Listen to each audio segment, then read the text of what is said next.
11:28 and Hebrews 4:9 and 10. Now, Mateo 11:28. Yung sinasabi, come to me, all who labor and are heavy laden, and I will give you rest. No? Lumapit kayo sa akin, tipong kayong lahat na nahihirapan, lubhang nabibigatan sa pasanin, at kayo bibigyan ko ng kapahingahan. So, titignan po natin dito kung ano yung tunay po nitong, ano yung tunay na invitation ni Jesus, no, sa part po na to. And then Hebrews 4:9 and 10. So therefore, sabi ganoon, a Sabbath rest remains for God's people. For the person who has entered his rest has rested from his own works, just as God did from his. No, na ang sino man daw pong makapasok sa kapahingahan na ipinangako ng Diyos ay magpapahinga sa kanya pong pagpapagal, tulad ng pagpapahinga ng Panginoon sa kanya pong paglikha. So ngayon pong gabi, no, pag-usapan po natin yung tinatawag po nabanggit sa mga verses na binasa po natin about rest. So pag-usapan po natin ngayong gabi, the mystery of rest revealed. Po, the mystery of rest revealed. Ang lihim po ng kapahingahan ay inilantad o nailantad. So, ang buhay po talaga minsan ay nakakapagod po. Na para sa iba, mabigat ang mga responsibilidad. At para sa iba naman po, yung tinatawag na, yun marami kang guilt sa nagawa mong pagkakamali o pressure na maging enough ka o maging sapat ka. No? So, dalawang bagay yon, yung nakakapagod na pinag-usapan ko rito. Nakakapagod ng buhay at isang bagay po is yung parang napapagod ka dahil dami mo na nagawa mali, pressure ka na maging enough kay God. So, let's check, no, kung ano yung tinutukoy po ng Panginoon at naalok po sa atin. So, in Jesus' time, no po, itong mga tao po ito, people are also tired, no po. Pagod din po yung mga tao dito nung time po na ibinigay po ni Jesus ito. Not just from life, no, hindi lang itungkol sa buhay nila, higit po sa lahat, religious leaders who added rules, no, sa mga ito po sa mga reliyosong leader na nagdagdag po, no, na marami pong batas, rules and laws no, that made life heavier. No, pagod yung kanilang physical, pero mas nakakapagod po yung mga religious leaders that time ay nagdagdag po, no, ng mga marami pong batas at panuntunan. So itong tiredness po na to, no, sa gitna kanila ng pagod, sinabi ni Jesus, lumapit kayo sa akin at bibigyan kayo ng pahinga na hindi ito ordinary pahinga. So no, yun po, no, bigyan natin din, no, yung pinag-uusapan po natin dito. So ang mga kausap po ni Jesus that time, they are of course also tired na po, not just from the life na meron po sila, but from religious leaders. So yun po, no, at sometimes siguro ganun din ang sitwasyon po natin, pagod na tayo sa trabaho, pagod na tayo sa mga responsibilidad ng buhay, at minsan parang pakiramdam natin parang nakakapagod din na may mga tao na parang pakiramdam pagod din sila na para maging sapat sa Panginoon dahil ang dami nilang kailangang gawin para maging sapat sa Lord. So, tingnan natin kung paano dinil po ng Lord, no, itong bagay pa po. So, ito po hindi ordinaryong pahinga, no? It's a deep rest para sa soul po natin that only Jesus can give. At yung rest po na to ay nagbibigay po ng paglaya from guilt, pressure, and trying to do everything on your own. Ulitin ko po, yung pahingang inaalok po ni Jesus, hindi po ito yung ordinaryo pahinga. Na po, meron po itong malalim na kahulugan ng pahinga para po sa ating pong mga kaluluwa na tanging si Jesus lamang po ang makapagbibigay. At yung kapahingahan po na yun, pinalalaya tayo nito mula dun sa guilt feelings, sa pressure, at pakiramdam mo na kailangan mong gawin lahat sa sarili mong kakayanan. So imaginein po natin, no, sa gitna po ng hirap at pagod, biglang may tinig na magsasalita at sasabihin, lumapit ka sa akin at bibigyan kita ng kapahingahan. So maging sa buhay siguro po natin, sa sitwasyon po natin, sa sobrang dami nating mga experience, sobrang dami po nating mga sitwasyon sa buhay, at even po yung ministry, So biglang sasabihin po sa atin lumapit kayo sa akin at bibigyan kita ng kapahingahan. So we don't have to prove ourselves, to try so hard. Hindi natin kailangan pong patunayan sarili natin o pilitin yung sarili natin. Si Jesus po, kay Jesus may pahinga na tunay, meron pong tunay na kapahingahan. Ito po yung malalim na kapahingahan at pangmatagalan. Makakamtam natin itong kapayapaan at kalayaan kahit po mahirap po yung mga sitwasyon natin at ano. So the first thing, let's talk about the invitation of rest. Pag-usapan muna natin po yung invitation. It's an invitation from Jesus. Inaanyayahan tayo ni Jesus. Even higit sa lahat, yung time po ni Jesus na mga kausap niya that time. Yung mga Jews. Sabing ganun, come to me all who labor and are heavy laden and I will give you rest. Doon tayo sa first part, yung labor. The Greek word po ng labor is kopyo. So, ang meaning po ng kopyo ay higit po sa simpleng pagod. Pag sinabi pong kopyo, ito po ay higit po sa simpleng pagod. Pinakikita po nito ng isang tao po ay lubusang pagod, hindi lang physical, emotional, spiritual. So it describes a person who is completely worn out, yung sobrang pagod talaga, hindi simpleng pagod. Dahil sa labis na paggawa, pagharap ng responsibilidad, at higit sa lahat yung pagsusumikap na matugunan yung naasahan po ng ibang. Ngunit sa huli ay yung feeling pa rin po, parang empty pa rin inside, parang gano'n. So yun po yung ina-address po ni Jesus, yung labor, kopyo, na hindi lang ito simpleng kapaguran. So imagine po natin, isipin po natin ang isang manggagawa, walang tigil sa pagtatrabaho mula umaga hanggang gabi. Binigyan niya yung lahat ng lakas niya, at sa huli ay wala ring natitira. So ganito po yung uring pagod na tinutukoy ni Jesus. Na kung saan yung parang kayod ka na ng kayod, parang pakiramdam mo wala pa ring nangyayari. So yun po yun, and yun po yung kopyo na tinatawag, yung labor, papagod ka.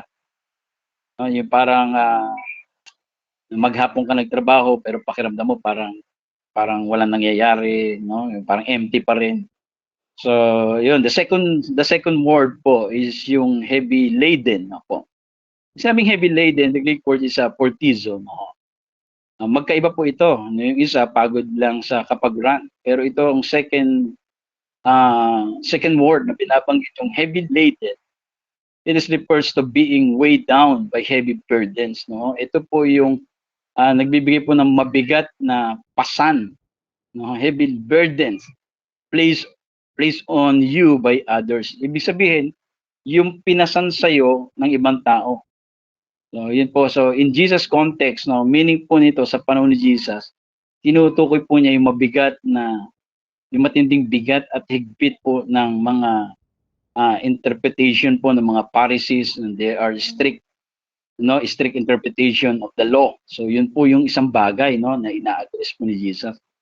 Yung hindi lang po kapahingahan physical, higit sa lahat yung kapahingahan po ng ating pong kaluluwa, na kung saan si Jesus lang po yung makapagbibigay. Dahil ito ng mga time po nila, hindi lang sila pagod physical, pagod sila sa kanilang buhay, spiritual. Why? Kasi nga, ang bigat po ng binibigay po na pasanin sa kanila ng mga kautusan. So, ang mga Pariseo po kasi nagdagdag sila po na napakaraming tuntunin, mga rules and rituals, regulations and people. At ang buhay po ay maraming hindi lang mahirap, ito po ay na-oppress po sila. Natatrap po sila ng guilty, and they are spiritually suffocated. No? Yun po ang kanila pong situation, the time, no? Na parang ah, sa dami ng ibinigay na rules and regulation, mga rituals, eh nahihirapan sila ng panahon po na yun. And the very system, no, yung sistema dapat sana'y gumagabay at magligtas sa kanila ay naging sanhi po ng labis na pagod. Yun na yung law na instead po na magbigay po ng guide and protection sa kanila, ito po ay naging source po ng exhaustion at sila po ay nagkaroon po ng sobrang pagod. No? Ganun din, no? Minsan sa buhay po natin, di ba, pag napakaraming bagay na binibigay sa atin na ito dapat hindi gawin, ganito yung dapat mong gawin, no? Na parang kapag ka na sumasablay ka sa mga part na hindi mo nagagawa, di ba, parang pakiramdam mo, parang ayun, sablay na naman. So, yun po ina-address po ni Jesus. No? Sa ganito pong, sa gitna po ng pagod at bigat po na yun, lumapit si Jesus. No? Na meron pong invitasyon. Sabi niya gano'n, hindi niya po inoffer no yung quick rest o is yung tinatawag pong day off. No, hindi yun ang invitation ni Jesus, hindi panandali ang pagkapahingahan at hindi day off. Ang ino-offer niya po no na ni Jesus, hindi siya temporary relief sa mga pressures po ng buhay. Instead, he offers yung true rest no po. Ang in-offer po ni Jesus is yung true rest, no? Rest that renews the soul and restores life. This rest po is freedom from endless, yung parang pakiramdam mo nasa treadmill ka, takbo ka lang ng takbo pero andun ka pa rin, no? Hindi pa ulit-ulit lang. So ganun po no, ang rest pong ino-offer po ni Jesus, no, yung kapahingahan na inaalok niya, tunay na pahinga, isang pahinga na nagpapasigla ng kaluluwa. So yung pahinga po na ito ay kalayaan po mula sa buhay po na kung saan yung walang hanggang pagsusumikap na maging okay tayo kay God. So yun po yun, no, yung bagay na kasi that time sila po ay todo effort po sila para masunod po yung mga batas na ibinigay po sa kanila. So ang pangako po ni Jesus hindi day off no, kundi yung true rest, no, totoong kapahingahan. Ang pangako ni Jesus po ay malalim, ito isang simple at malalim na kahulugan. Ngunit ang tunay pong pahinga, hindi ito makakamtan po sa pagsunod po ng sistema. No? Hindi natin makikita ito, hindi natin ma-receive, no? May experience ang true rest. No? Hindi natin matatagpuan po ito doon sa system of rules. No, hindi yung pagsunod sa sistema kundi sa paglapit sa kanya. So yun po yung offer niya come to me. So walang binigay si Jesus na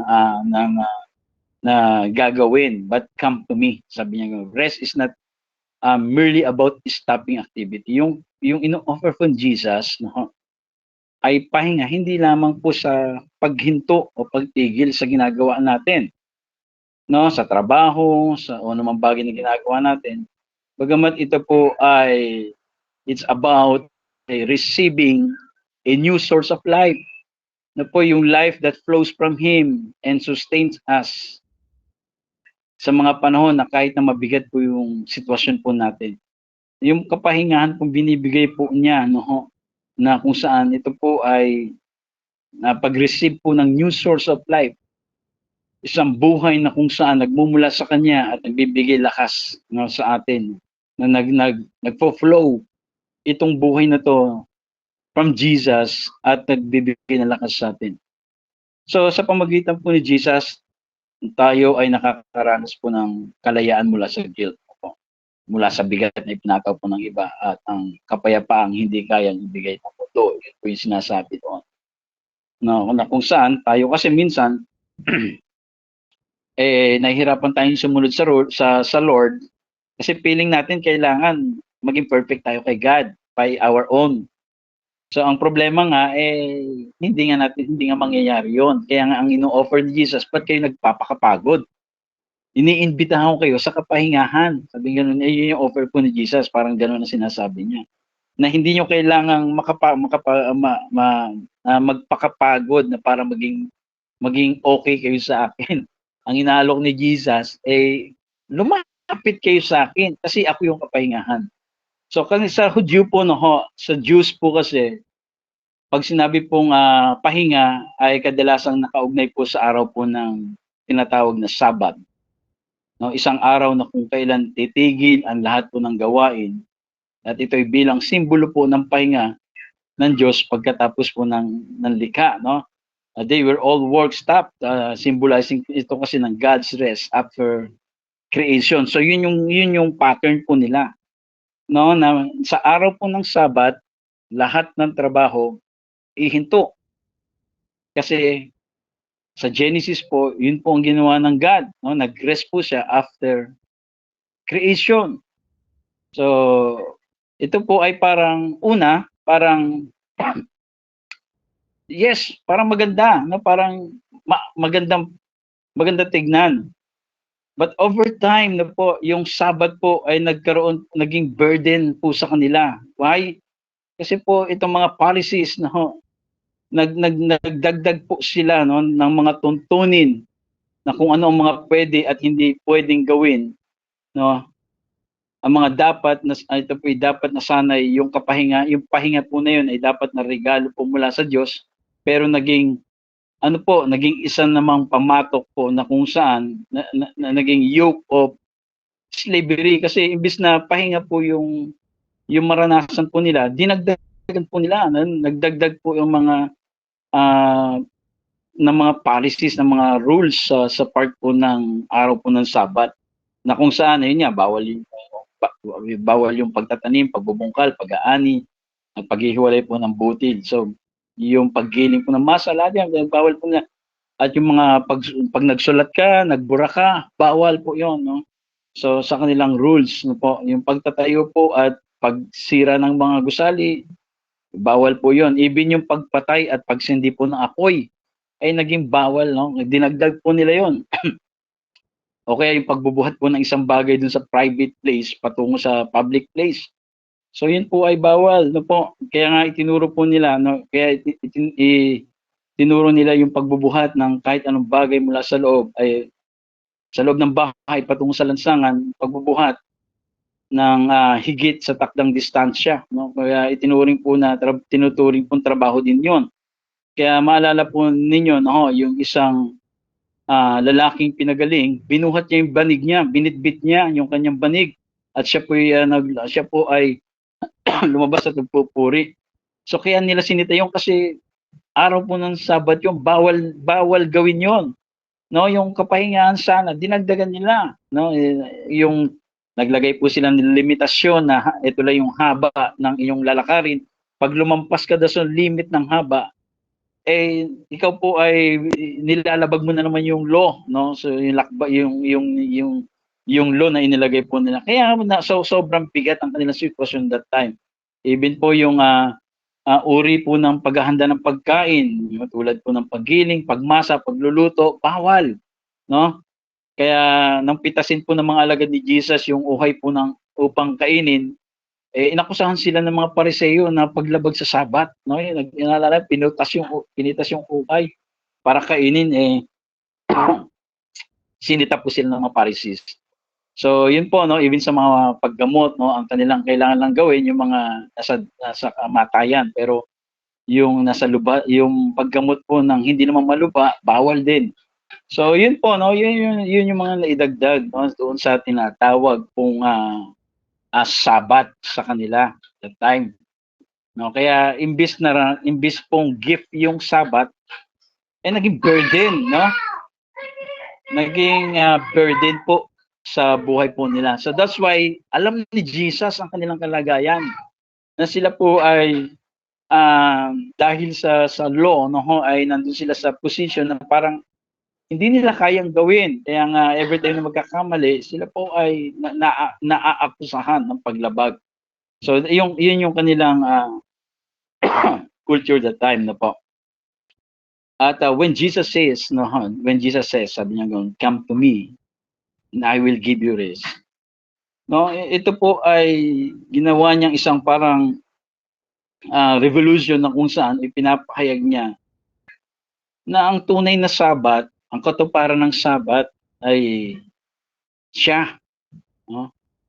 Kaya yung rest na sabi no, yung rest po na yun na tinutukoy ay pinatutungkulan po si Jesus, no? Yung rest po na binabanggit is no longer tied doon sa mga pahinga na kung saan nakatali sa kalendaryo. Ito po ay nakatali kay Kristo mismo. No, yung anino ng reality na sinasabi, you don't need to strive to be righteous. I will be your righteousness. You don't need to earn acceptance. I will be your acceptance. So rest in Christ po, hindi ito ibig sabihin na kung saan na tayo na wala tayong gagawin, no? Pag sinabing rest in Christ, hindi ibig sabihin na yung wala ka nang gagawin. It means pag sinabing rest in Christ, meaning living with trust in Him. So God is not telling us to stop natin all activity, no? So ngayon sa panahon po natin, hindi hindi hindi na ito ito po ay nakalaan lang sa mga Jews. Una, hindi naman ho tayo mga Hudyo para bahagi po nun. Pangalawa, wala na tayo sa Old Covenant, nasa New Covenant na po tayo. So sinasabi niya po dito na itigil po ano yung pinatitigil ng Panginoon, no? Hindi yung activity ang pinatitigil ng Panginoon. Pag sinabi niyang rest in Christ, ano yung pinatitigil po ng Panginoon? Ang pinatitigil niya po dito is yung pagsusumikap na makuha yung bagay na nagawa ni Jesus para sa atin. Sa krus po, hindi sinabi, no, on the cross, Jesus did not say, okay, I started this, now you finish it.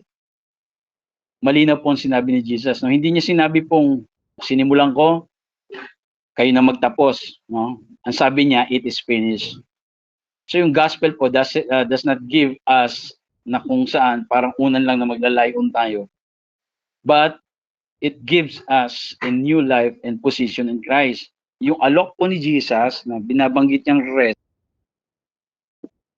ito po ay bagong buhay at bagong posisyon kay Kristo. So yun po yung isang bagay na binabanggit po niya. And na po, ito yung katotohanan po, no, nakamangha-mga katotohanan. Hindi lang inalis ni Jesus yung mga pasanin. Pinalitan po niya ito ng tagumpay, no? So hindi lang niya po tinanggal yung kasalanan natin eh. Ano pang ginawa niya? Ibinigay niya yung righteousness niya sa atin. So yun no, he does not just take away our burdens, binigyan niya tayo ng victory. No, hindi niya lang inalis yung guilt natin, ginawa niya tayong righteous. So meaning he doesn't just stop your effort. Hindi niya pinatitigil kung ano yung mga activity yung ginagawa mo. Ang pinatitigil niya, yung nagta-trying hard tayo ng todo effort para para pakiramdam po natin na maging okay tayo kay God. No, tapos na ho eh. No, si Jesus na po ang bumaba para abutin tayo. Huwag na natin pilitin na tayo pa yung umabot kay Jesus. Siya po yung umabot po sa atin. So marami pong mananampalataya until now, no, they are trying more and more effort na para maabot nila yung Panginoon, maabot nila yung nais ng Panginoon. Parang kapag feeling nila na sa dami ng ginagawa nila activities sa ministry na para pakiramdam natin yun yung paraan para maabot natin ang Lord. No, nakakapagod po yung mga kapatid. Si Jesus na po ang umabot po sa atin. So yun po, stop working for what Christ has already finished. Huwag na natin pong sikapin pa na abutin ang Panginoon. Siya po yung umabot po sa atin.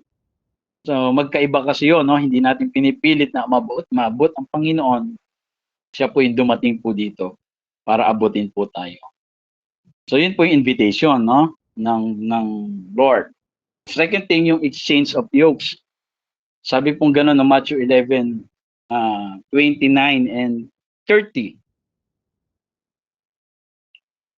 All of you take up my yoke and learn from me, so because I am gentle and humble in heart, and you will find rest for yourself.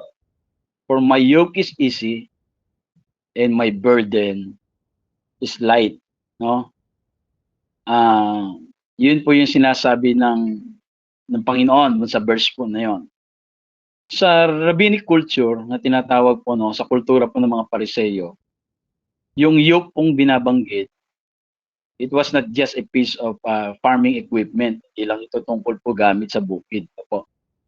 But it was a symbol of a rabbi's teaching and authority.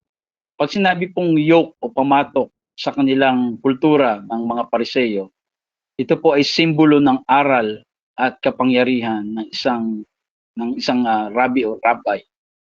No, bawat rabbi ay may sarili pong interpretasyon po ng batas. Bawat rabbi po may kanya-kanya po sila interpretation ng law. At itong law po na to, they expected na kung saan inaasahan nilang sundin ito ng buong buo ng kanilang mga followers. No, yun po yung kanilang interpretation. So para sa karamihan po, ito po yung nangangahulugan po na napakaraming tuntunin, no? Kasi nga dinadagdagan nila eh. So walang katapusan. Imagine niyo, rules ang law po ay bumubuo ng 613, no? Kasama po yung mga rules and regulations po ng mga ng galing po sa mga Pharisees, no? Ito po walang katapusang obligasyon at labis na pagod po ng espiritu.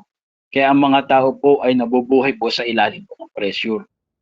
At ang nakalulungkot, no, until now, may mga mananampalataya na ganoon pa rin, nasa pressure pa rin na pagdating sa pagsunod sa Panginoon, na parang nape-pressure silang sumunod sa Lord. Why? Kasi iniisip nila na kailangan ganito ang maipakita ko sa Lord, ganito ang makita ng Lord sa akin, na kinakailangan na sa ganitong paraan mapapasaya ko ang Panginoon. So parang sa unang banda, parang magandang pakinggan.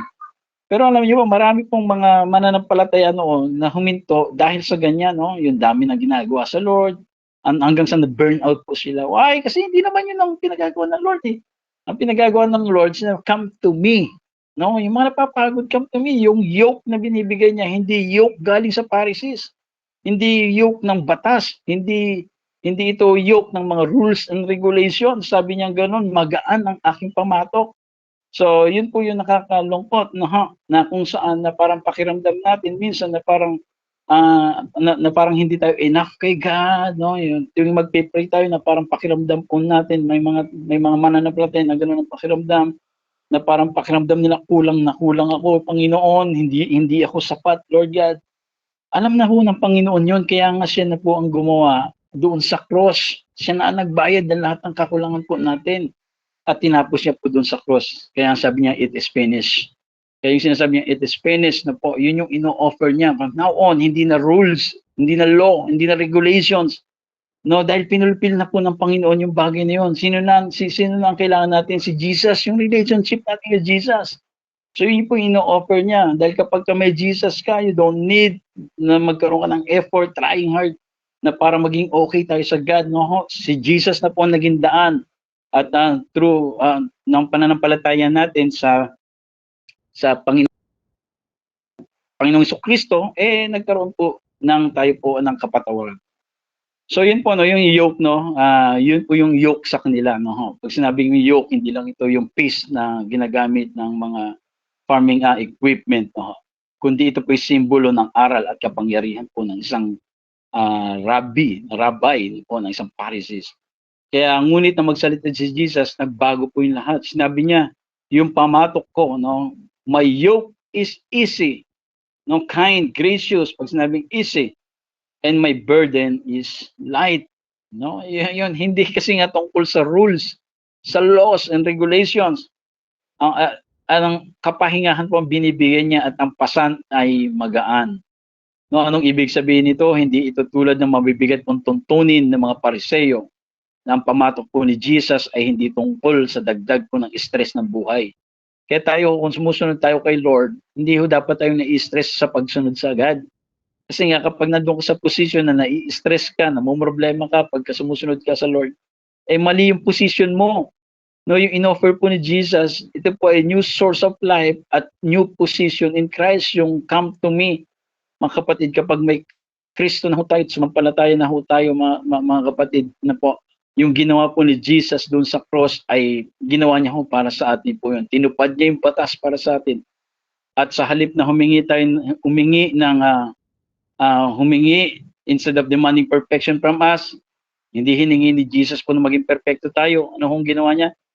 He invites us into grace. Iniimbitahan niya tayo sa biyaya, no? Hindi perfection.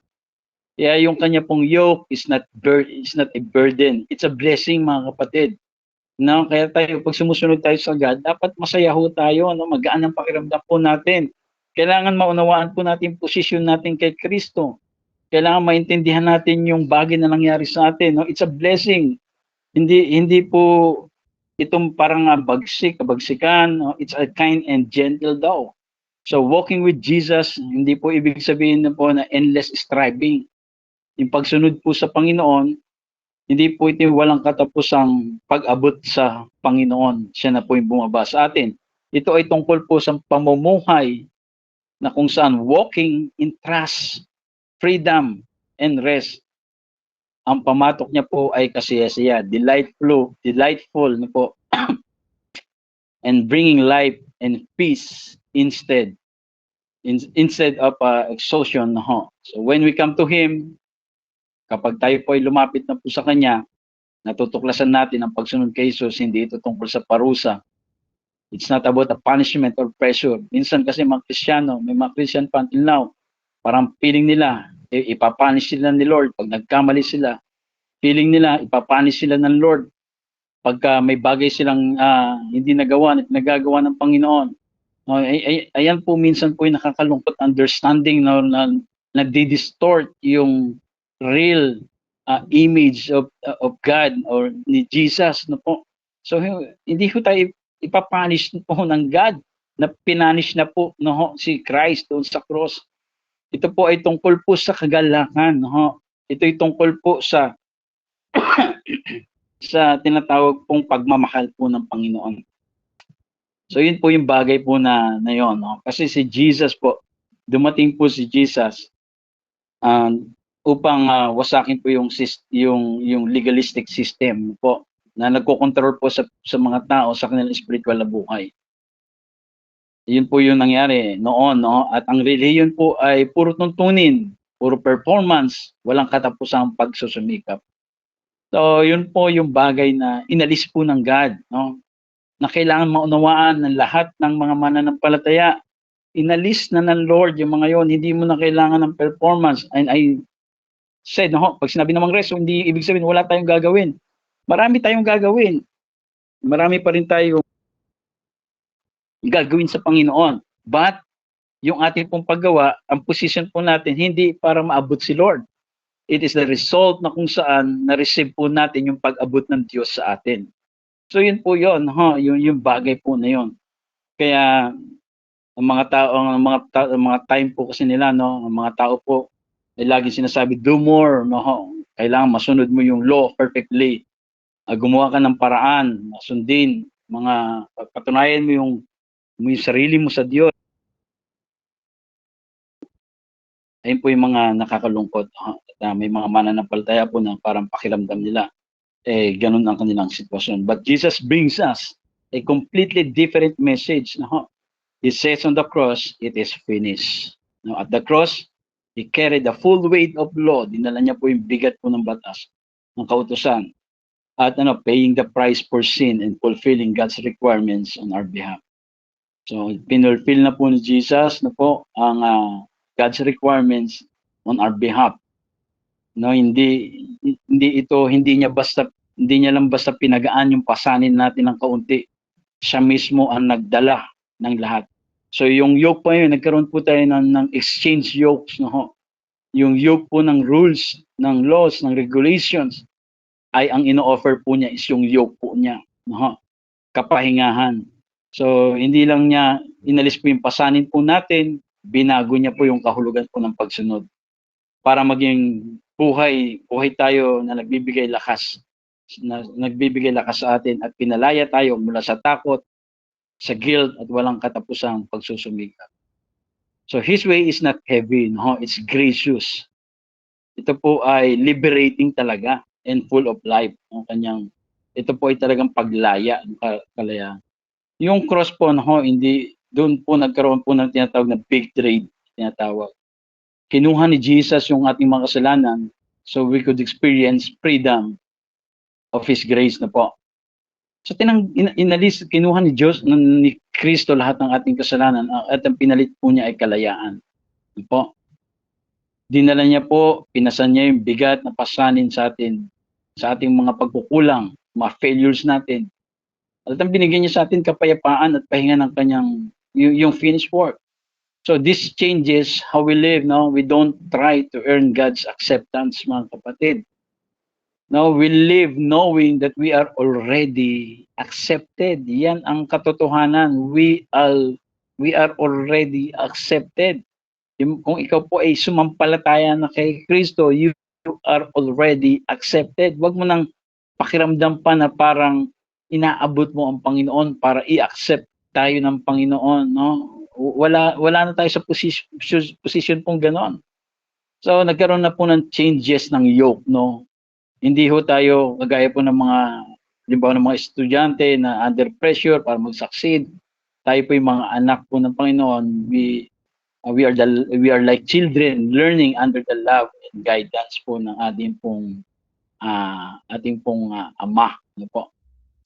So in short po, no, Jesus po does not just remove our burdens. Hindi lang inalis ni Jesus yung mga bigat ng pasanin. Ano po, pinalitan niya ito ng kanyang biyaya, kapayapaan at kapahingahan. So ang pamumuhay po para kay Kristo, hindi ito tungkol sa pagsusumikap, ito po tungkol sa pamumuhay na malaya, may kagalakan, at tayo po ay confidence sa Panginoon. So yun po yung bagay po, no, nagkaroon po ng exchange yoke na po. Pangatlong bagay po is yung the reality of rest. No, yung yoke, yung una, invitation po ni Jesus about rest, yung labor and heavy laden ay inaddress po natin, no? Tinutukoy niya doon yung labor, hindi lang yung physical na pagod, yung heavy laden, ito yung mga ipinataw pong mga batas sa kanila, kaya sila po ay oppressed and stressed. At pangalawa ho, yung pinag-usapan po natin, nagkaroon po ng exchange yokes, no ho? Yung yoke na kung saan nagtatrying hard tayo, ng effort tayo para i-accept ni God. No, ino-offer niya yung kanyang yoke. Why? Kasi nga tinapos niya na yung sa cross at ito po ino-offer niya po sa atin. Hindi tayo gumagawa para maligtas. Tayo po, no, ino-offer niya yung kaligtasan. The moment na in-accept po natin si Jesus, no, yung nagkaroon po tayo ng salvation po, no, hindi dahil mabuti ka, hindi dahil marami kang napatunayan, kundi dahil kay Kristo na ginawa niya doon sa cross. At ngayon po, isang bagay pong pag-usapan pa natin yung reality of rest. No? Hebrews 4:9 and 10. Sabi nun, therefore, is Sabbath rest remains for God, for the person who has entered his rest has rested from his own works, just as God did from his. No, sabi pong ganon sa verse kung paano daw tayo nagpahinga, kung paano daw pong nagpahinga ang Diyos sa ikapatong araw, mayroon din pong kapahingahang nakalaan sa mga taong sumasampalataya sa Diyos. Sapagkat ang sino naman pong makapasok sa kapahingahan ng Panginoon na pinangako ng Diyos ay magkakaroon ng pahinga at magpapahinga rin siya sa kanyang pagpapagal tulad ng Diyos na nagpahinga sa kanya pong paglilat. So tignan po natin ito, no, yung kahulugan pong itong ng mga talata pong ito, no. So ito pong writer po ng Hebrew, pinapaalalahanan po tayo, no, reminds us that the true Sabbath, yung totoong Sabbath was never meant to be only about a 24-hour day of rest. Ang tunay na Sabbath po, no, nire-remind po tayo ng writer po ng Hebrew, hindi lang ito sa tungkol po sa 24 na oras na pahinga na yung 24-hour day of rest. No, hindi lang 'yon. Ito po ay nagpo-point to something much deeper, no. Tumutukoy po sa isang mas malalim pong katotohanan. Yung verse po na to na binanggit po natin, no, sa Hebrew 4, 9 and 10. Therefore a Sabbath rest, no, yun yung sinasabi. No, ito po ay meron pong malalim pong pinatutungkulan and spiritual reality. Sabi nga nun, just as God rested on 7th day, after creation, we are invited to rest in the finished work of Christ. Ano po, kung paano daw po gaya ng Diyos, nagpahinga sa ikapitong araw ng creation at tapos ang kanyang paglikha, ay din po iniimbitahan magpahinga. Saan? Sa natapos pong gawa po ni Kristo. No? Pag sinabi pong Sabbath rest, is not about doing nothing, hindi nga ito yung wala kang gagawin. It's about living with confidence that everything, lahat po, everything, lahat po ay everything necessary for our salvation has been completed na. No, tapos na po yung lahat para sa ating pong kaligtasan. Pag sinabi pong Sabbath rest, hindi lang ito pumapatungkol sa isang araw pong kapahingahan. Ang pinakamalalim pong kahulugan po nito na pinatutungkalan po ni Jesus, yung spiritual reality na kung saan ay si Jesus po tinapos na po yung gawa ng Panginoon. So si God ay nag-create po after creation nagpahinga. Kaya sinasabi natin, Diyos nga nagpahinga, kailangan magpahinga ka no? So merong katotohanan sa part po na 'yon. Pero yung kapahingang tinutukoy po doon, hindi naman nagpahinga si God dahil napagod siya sa kanyang creation, no? Hindi yung parang ang hirap naman gawin itong mga taong to, ang hirap naman ng creation gawin. Buti na lang after na tapos ko nang gawin, kailangan ko magpahinga. No. Pag sinabi pong kaya siya nag-rest, si God, kasi nga tapos na yung kanyang trabaho. Tapos na yung creation. Tapos na, kaya siya nagpahinga. Wala nang idadagdag. Wala nang gagawin. So nagpahinga po. At ito po yung pinatutungkulan po ng verse po na yon. Sabing ganon na yung na verse na binasa po natin. For the person who has entered his rest, sino pinatutungkulan pong his rest? Si Jesus has rested from his own works just as God did from his. So yung bagay pong pinatutungkulan po doon, hindi dahil napagod ang God kaya nagpahinga siya.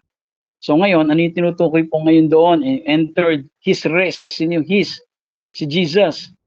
So ibig sabihin po, tapos na ho yung ginawa ni Jesus, kaya may kapahingahan na. Nakuha po ba natin mga kapatid? Ang ating pong God, nung creation, nagpahinga siya, hindi dahil napagod siya. Nagpahinga siya kasi tapos na ang trabaho at wala nang idadagdag pa. No, complete na. No? Wala nang kulang. So, kaya siya nagpahinga. So, yung nangyari po kay Jesus, sabi niya, it is finished. Tapos na po yung ating pong yung mga bagay po na lahat na kailangan ng kaligtasan natin, tinapos na po ni Kristo dun sa cross. And after po nun, kaya nga ino-offer niya yung rest, kaya nga ako yung Sabbath, yung sinasabi ni Jesus, his rest, yung Sabbath pang tinutukoy po dyan, pinatutungkulan, is si Jesus. Yun po yung binabanggit po doon. Why? Kasi tinapos na po ni Jesus Wala na tayong kailangan pang idagdag, no? Kaya nga ang kay Kristo na po ay kasama ng pinaupo nga ni Kristo doon sa kalangitan. Why? Kasi ba't pinakasama pinaupo? Tapos na po mga kapatid. No, ibig sabihin may kapahingahan na. Hindi na natin po kailangan pang magsikap para sa kaligtasan natin. Ginawa na ho ni Jesus yun. We need to enter to His rest. No, tayo po ay kailangan pumasok sa kapahingahan ni Kristo. So, ibig sabihin, tapos na yung ginawa ni Kristo, kaya may kapahingahan na. Yung Sabbath po na yun ay pumapatungkol po kay Jesus. No, redemption is finished, our sins have been forgiven, and we are made right with God. No, we don't have to keep striving to earn what Jesus has already secured for us. Sinecured na tayo ng Panginoon. No po, wag na natin pang dagdagan pa, no? Sa pamamagitan ng mga bagay na alam natin, na akala natin na kapag tayo po ay maraming nagawa sa gawain, parang tayo ay nakakadagdag sa ating kaligtasan. No, kapag tayo po ay mas konti yung mali, nadadagdagan ang ating kaligtasan. Mga kapatid, hindi ho yun. Kapag nandun ka sa ganung position, walang kapahingahan po doon. The true rest ay masusumpungan po natin kay Jesus. No po, redemption is finished, our sins have been forgiven, and we are made right with God. At wag niyo mamalin ng interpretation, no? Hindi ko sinasabi po na wala na tayong gagawin. Yung rest nga po may gagawin pa rin. At yung paggawa po natin is resulta na ng kapahingahan natin kay Kristo. Kaya nga tayo gumagawa hindi para sa approval ng God, hindi para sa acceptance ng God. So hindi na yun yung position natin, kaya hindi na nakakapagod yung pagsunod sa Panginoon. Ang ating pong paglilingkod sa Panginoon, salamat Lord, kahit marami akong palpak, pinatawad mo ako, iniligtas mo. Salamat Lord, kahit marami akong sablay, niligtas mo ako, pinatawad mo ako, nilinis mo ako. So yun po yung magiging position po natin bilang mga tagasunod po ng Panginoon. When we enter into His Sabbath rest, na-experience po natin yung peace, no, kapayapaan na lampas po sa mga panandaliang ginhawa na yun po yung binibigay. So it's a rest, no? It's a rest for the soul, freedom from guilt, no? Dapat nga tayo po mga kapatid, meron na tayong wala na sa atin yung guilt, no po, dahil pinalaya na tayo, wala na yung fear and the pressure to perform, no? Yung parang naku, kulang pa yung iniisip natin baka may mga ganun tayong mga thoughts minsan, no? Na parang wala akong nagawa sa Panginoon ngayon, baka isipin ng Lord ganito, baka merong punishment ako, no? So wala pong ganun sa Panginoon, no? Tinapos niya na po 'yon. Wag na po natin dagdagan. Magpahinga na ho tayo dun sa tinapos ng Panginoon. At i-enjoy natin yung ating pagserve sa God dun sa position na ginawa po ni Kristo. No, we no longer live in anxiety. No, hindi na tayo nabubuhay pa sa pagkabalisa o pagsusumikap, no? Tayo po ay nabubuhay po saan? Tayo po ay nabubuhay sa tiwala, sa confidence and joy. So knowing that all has been completed in Christ. No, for Israel po kasi yung Sabbath, sa shadow ito na pointing to something greater, no po, walang iba nga kay Kristo po yan.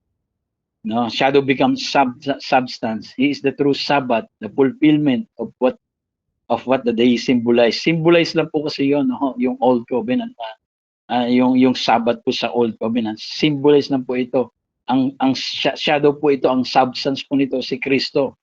The rest of God is not about stopping work one day a week. It's about entering doon sa eternal rest of grace na kung saan si Kristo po ang nagbayad doon sa cross po.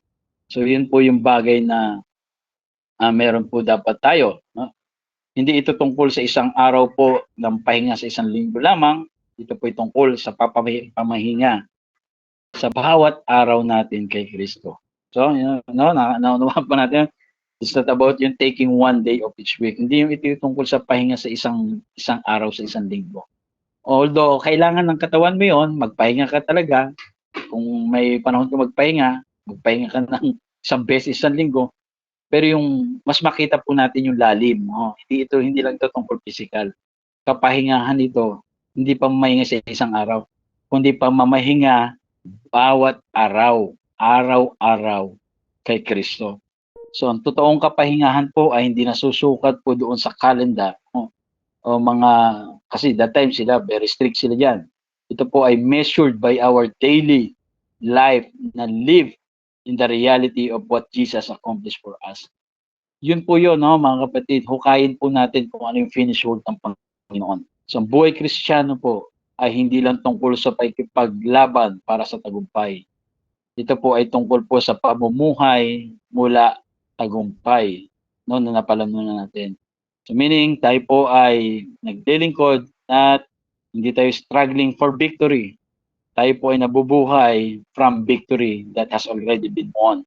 Meron na hong nagpanalo po sa atin doon sa cross. No, meron ng Kristo na nagpanalo sa atin. So every day we walk in freedom, peace, and confidence because our salvation is secure. No, rest is not about event. No, na hinihintay po natin. Ang pahinga po hindi lang ito yung hinihintay natin na kapag isang araw makapagpahinga tayo, kundi ito po yung ating eternal position in Christ. A permanent state na kung saan of grace, peace, and empowerment.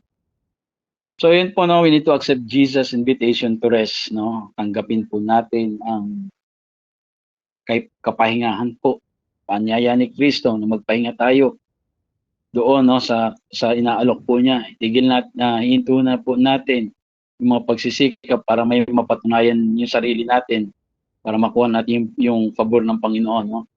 So, wala na tayo sa ganung position, hindi tayo nasa performance, no? Hindi, wala na tayo sa ganung position po. Kaya nga inaanyahan tayo ni Jesus na huwag ka na mag-perform. Tanggapin mo na ako na ngayon gumawa doon sa cross.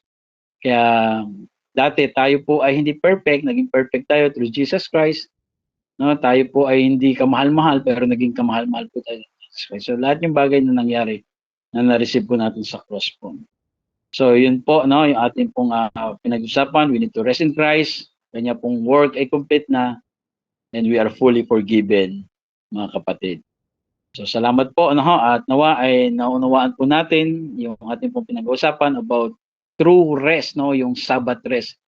The real Sabbath na po, ito po ay pumapatungkol kay Jesus. Kaya kapag may Jesus ka na, may kapahingahan ka. Kapahingahan saan? Sa paggawa para abutin ang God. Kasi bakit? Siya na yung gumawa, tapos na, inalok niya sa'yo, tinanggap natin. So that's why tayo po ay nag-enter to His rest. Pray po tayo, tayo po yung manalangin. Lord Jesus, salamat po sa kapahingahan, Panginoon, na kung saan hindi na namin kailangan pang magsumikap para lang kami ay magkaroon ng approval, acceptance, Lord God, tanggapin. Salamat kay Kristo na siyang gumawa sa amin, Panginoon, and help us to understand na yung mga bagay na nangyari sa cross ay aming pong lakaran, Panginoon. Yung mga bagay na nangyari na ginawa ni Jesus. And Jesus says, it is finished.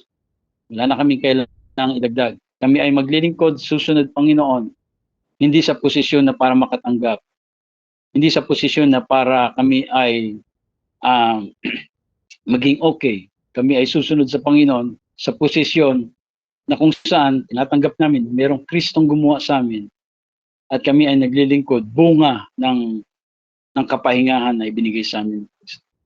Salamat po, Panginoon, pinupuri ka namin at nasasalamatan o Diyos. Sa pangalan ni Jesus, Amen. Praise God po, pinagpalang gabi po sa bawat isa sa atin.